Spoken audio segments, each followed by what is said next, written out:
The 2019 Subaru Forester has just been unveiled, and it offers more room and more standard safety equipment. It's still powered by a 2.5-liter four-cylinder engine, and it now makes 182 horsepower. It's also hooked up to a continuously variable transmission. The company says the new Forester is quicker and more fuel efficient.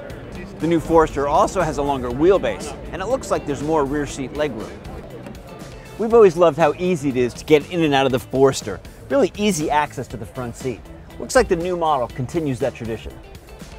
Subaru says the new Forester is quieter inside, with a greater emphasis on reducing noise, vibration, and harshness. This is a criticism we had of the last model.